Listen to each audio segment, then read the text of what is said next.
It's 6:03 a.m. when the first warning signs ripple across the Caribbean Sea, flecks of white water arching off the hulls of 3 Venezuelan patrol ships, accelerating far beyond anything resembling routine shadowing. 28 knots and climbing, bows knifing through the water like blades drawn without hesitation. They're not paralleling the American formation. They're not observing. They're blocking. A deliberate move. A message written in steel. On the deck of the USS George Washington, everything freezes for a heartbeat that feels like a held breath across the entire flight deck.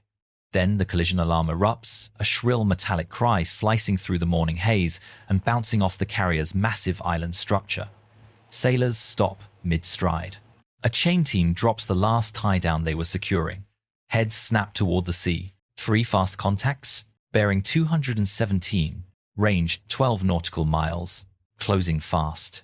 Inside the Combat Information Center, CIC, the tension spikes like a live wire touching water. The air feels tighter.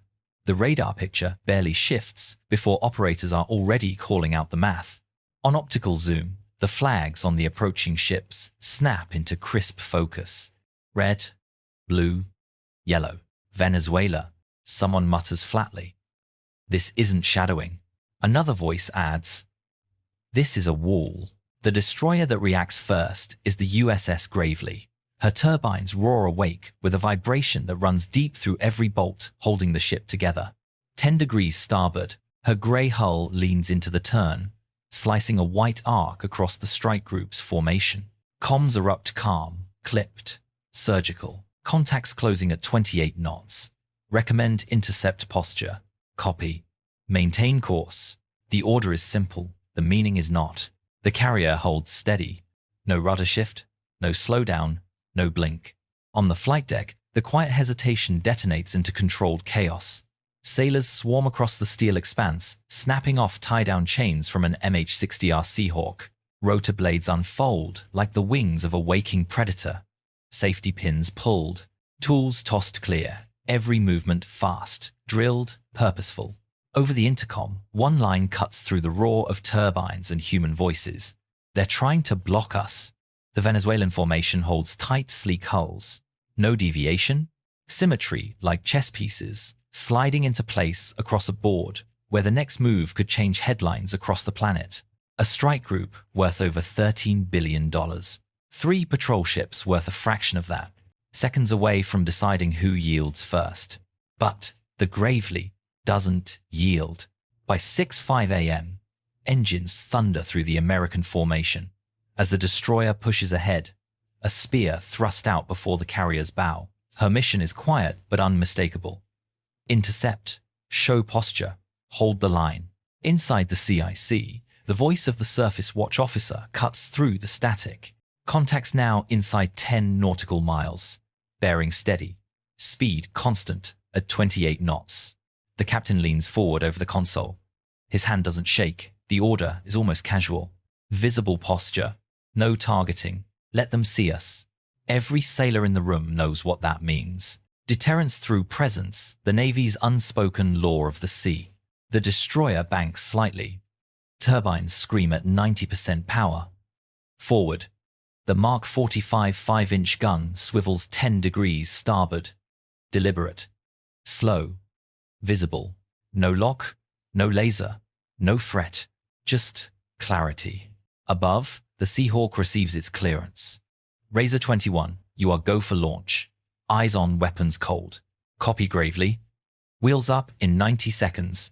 On deck, the crew moves like muscle memory. Tie-downs clear. Rotors flex. One sailor shouts, "Clear left!" The helicopter lunges upward into the warm Caribbean air. Inside the CIC, radar plots update. 3 Venezuelan Gary-class patrol craft fan into a shallow V directly across the strike group's nose. Their wakes carve white scars across the blue water. The communications officer sends the first warning on open channel. Unidentified Venezuelan naval vessels. This is a United States warship operating in international waters. You are crossing a restricted formation. Alter course immediately.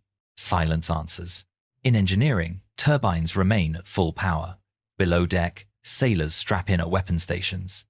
The Phalanx CIWS hums online with its familiar, unnerving whine, the barrels rotating lazily, waiting. Nobody panics. Nobody laughs. Because nobody thinks this is a drill. Through binoculars on the bridge, the Venezuelan silhouettes emerge from the glare. Low, fast, intent written in their wake. Bridge, CIC. Range to lead vessel, 8.6 nautical miles. Copy. Log it. Maintain. Intercept course. The carrier still refuses to move an inch. Because in naval language, that's the loudest message of all. You started this. You fix it. By 6:08 a.m., the Seahawk clears the haze, banking south toward the contacts. The destroyer below carves a clean wake, shadowing the carrier's flank like a guard dog unleashed. On her foredeck, the 5-inch gun remains forward and silent, a reminder, not a promise. Inside the carrier's CDC, the surface plot looks like a slow-motion collision. 3 red icons, 1 blue spear. Distances shrinking, range now 5.4 nautical miles. Weapons, visible only. Do not paint targets. Discipline. The Navy's sharpest weapon. The Seahawk arrives first. FLIR pod locking onto the Venezuelan hulls. Grey-green paint. Diesel heat signatures. Flags whipping in the wind. Visual confirmation on 3 Gary-class patrol craft, the sensor operator reports. Formation steady.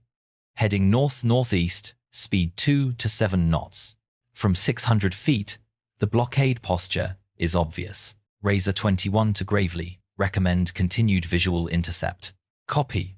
Maintain eyes. No overflight. The Seahawk circles wide, sun at its back, silhouette impossible to ignore. Every second streams into Gravely's systems. On deck, the CIWS turret rotates with a mechanical hum. Cameras record. Radars pulse. Every reading logged. Lead vessel now, within 4.9 nautical miles. Copy. Maintain posture. The carrier doesn't slow. Jets remain secured. Catapults powered. The commander stands on the flag bridge, expression carved in iron. Turning now concedes the lane. We don't turn. Below, the infrared feed shows the Venezuelan hulls in ghost white. 3 ships forming a barrier of metal and intent. The pilot whispers over comms. They're holding the wall. Back on the Gravely.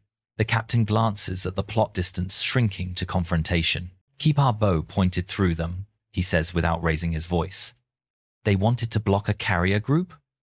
Let's show them what that looks like. 6:12 a.m. 4 nautical miles. Tension tightening like a noose around the sea itself. Every sailor, quiet now. Breathing controlled. Cameras rolling.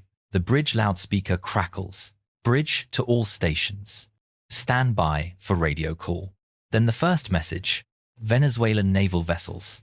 This is a United States warship operating in international waters. You are approaching a restricted formation. Alter course immediately. Static. Then, a reply in accented English. You are entering our security zone. Reduce speed and change heading now. No one in the CIC moves. The air turns electric. Radar pulses steady as a heartbeat. Contacts holding 27 knots. Distance closing to 3.8 nautical miles. Maintain course. Maintain speed. Above, the Seahawk circles. FLIR locked. The camera reveals something new missile pod silhouettes uncovered on the Venezuelan deck. Razor 21 to Gravely. Visual on weapons pods. No radar locks detected. Copy. Hold orbit. On the carrier's flag bridge, the commander mutters, "This isn't escort formation. They're staging a blockade." Another Venezuelan transmission arrives, this time in Spanish. Bolivarian security zone. Change course immediately. The reply is instant. Negative. We are operating lawfully in international waters under UNCLOS regulations. Maintain safe separation. At 3.4 nautical miles, the geometry becomes personal. Bow waves nearly parallel. The CIC's hum syncs with the crew's breathing. EW update. No targeting transmissions, but they're painting us with surface search radar. Log every pulse. The Phalanx turret shifts a few degrees. Sunlight flashing off its barrels. A message without words. We see you. Binoculars flash back from the Venezuelan bridge. 30 seconds feel like 30 minutes. They're not backing off, someone whispers. And neither are we, the captain replies. Then, almost imperceptibly, the tone changes. Venezuelan engines throttle down. 28 knots drop to 20. Their formation still holds, but the aggression drains like tension leaving a clenched fist. For the first time, both sides stop closing distance. 6:18 a.m. Engines settle. Wake lines smooth into quiet streaks. Contacts reducing speed. CIC reports. Formation dispersing slightly. Copy. Hold course. Keep recording. The Seahawk circles overhead one final time. Exhaust bloom dimming. Razor 21 to Gravely. They're pulling away. Roger. Maintain observation until full separation. Nobody celebrates on the carrier's bridge.